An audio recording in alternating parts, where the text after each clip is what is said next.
Hello, hello, hello, beautiful souls. Welcome to another day, and welcome to the Sacred Symbols of Mu Part 4.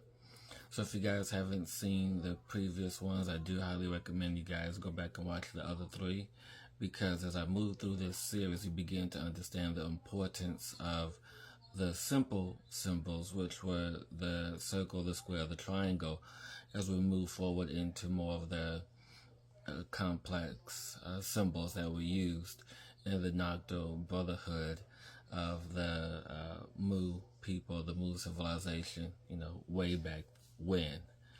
And so the first symbol, and actually I'm going to cover two symbols in this, talking about the cross and the Ankh. And first I want to talk about the cross.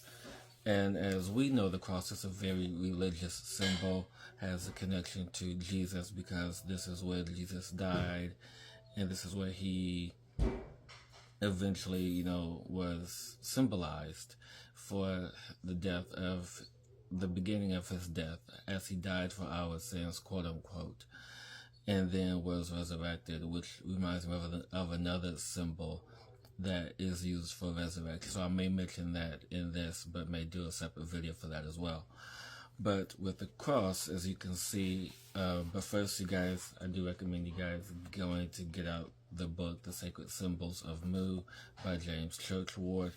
But as you can see, there are many iterations of the cross. And the cross initially represented the primary builders, as I talked about before in the other videos that I've done with Bryce on her channel. And the cross is the four primary builders, the ancient energies, the primary forces, whatever you wish to connect with in terms of elemental energies, because there's always four.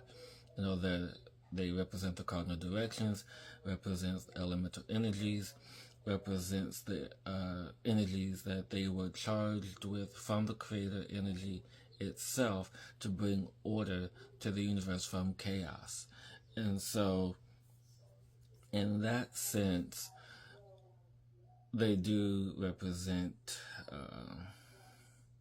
the space of order in how it connects to Jesus, because sometimes Jesus or Buddha or the other masters were seen so high up that they had to bring order in their purpose and what they do. And when we allow for the order of the energy, all else can follow. And so, in that space, yes, Jesus brought order to the chaotic space, the chaotic energy of his time, through the symbology that he represented, through his miracles, through his understanding of cosmic energies and magnetic forces. So he was an example of that by understanding and utilizing the primary forces, which is the cross energy. So you guys just take a moment to really understand what that truly means when we symbolize the cross, when we connect with it. And in addition to that, as you see, there's the deity and the cross. And so the deity is the circle, as I talked about in the first video, and how important that is to really understand that in that time of Mu, they really had the circle as a focal point for them to focus on creator energy, for them to bring that energy into themselves, and a reminder in which they come from. And as we move forward into this, you also see that the cross is also extended out from the creator, meaning that it comes from the creator, comes from the space that the creator has put forth. And as we move forward into this, you also see the primary forces, which looks like a reverse swastika. And that is primary force energy with the direction of movement. So everything moves from from west to east.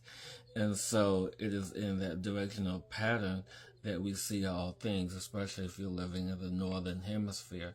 I'm not sure how it is in the southern hemisphere. Somebody let me know. Do things move from east to west? because that's how it flows even in the motherland. Everything came up in the east and then directionally moved west. So as you can even see that it is representational here of this energy, which brings me to the creation of the Ankh. And the Ankh is just simply the circle, which is the deity energy, on top of the cross, which is the energy of the four directions. And this here is the energy of the symbol of life, predominantly known in Egyptian culture, predominantly known in Black culture, and and also known in spiritual culture. I mean, it's a well-known symbol, but the symbol of life is known for, and I'm just remembering the words, and I'm just probably paraphrasing here, but it's essentially what it means is when one receives, or when one receives this symbol, it means that they have conquered the physical body with their spiritual, with their soul, with that energy. So meaning they've released, they let go of all impurities, anything that no longer serves them in their highest or best good, anything that doesn't hold true for them, they've allowed that to be free from their body. And so when they receive that, it's the combination of the energy of the deity, creator consciousness, along with the four primary builders, the four elements, the whatever you want to call it, this because it has many names: primary builders, primary forces, elemental energies. It is combined with that, and I'll just read a little bit here that's in the book, but we all know what it means. But just so you have a better context, it goes to say that although known now as an Egyptian symbol, only the scarab, it is very old.